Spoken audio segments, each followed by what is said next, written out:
So finally আগামীকাল ভোরে আলজেরিয়ার সাথে ম্যাচ দিয়ে বিশ্ব চ্যাম্পিয়ন আর্জেন্টিনার বিশ্বকাপ গ্লোরি ডিফেন্ডিং জার্নি স্টার্ট হইতে যেতেছে। সেই হিসাবে আর্জেন্টিন ফ্যানদেরও বিশ্বকাপ জার্নি স্টার্ট হইতেছে।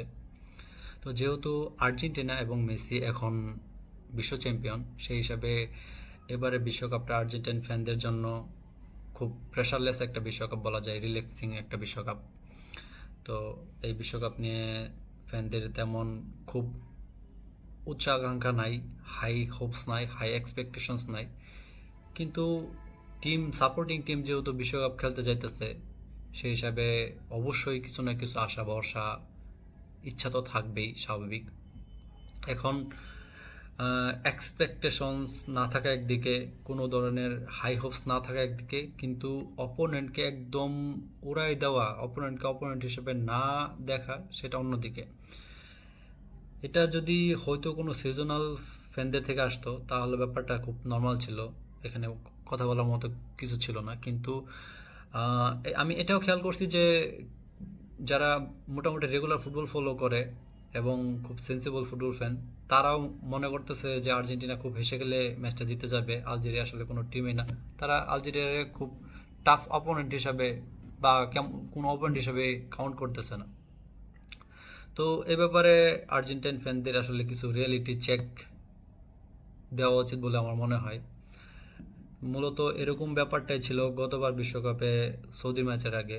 ওভার কনফিডেন্স, সৌদিকে খুব লাইটলি নেওয়া, এবং তারপর ফলাফল আলটিমেটলি কী হয়েছে সেটা সবারই জানা। তারপর যদি আরও কিছু কথা বলতে চাই যে আলজেরিয়াকে নিয়ে, 2014-তে আলজেরিয়া রাউন্ড অফ 16-এ জার্মানিকে 120 মিনিট খেলাইছিল এবং জার্মানিকে প্রায় থামাই দিছিল। জার্মানি এক্সট্রা টাইমে গোল দিয়ে সেই ম্যাচে উতরায়।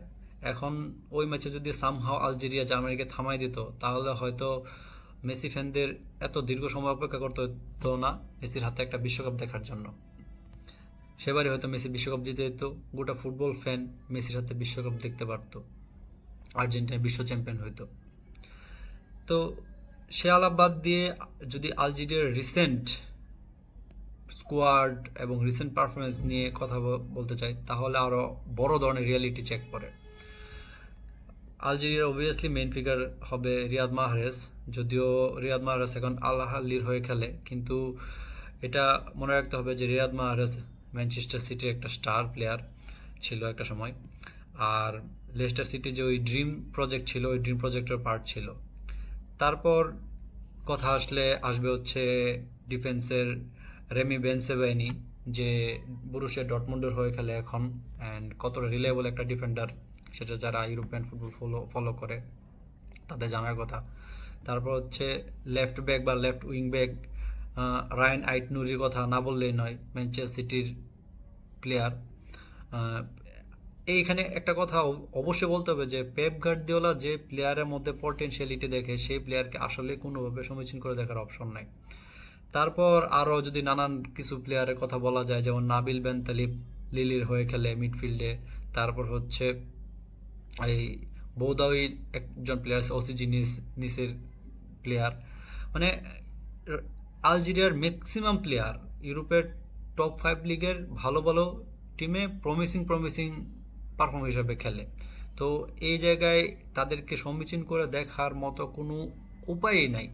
তারপর হেলাস বেরোনার প্লেয়ার আছে বেলগালি, মাজা, এবং মাজা যদিও হচ্ছে বায়ার লেভারকুসেনের প্লেয়ার, যদি খুব বেশি ভুল না করে থাকি আমি।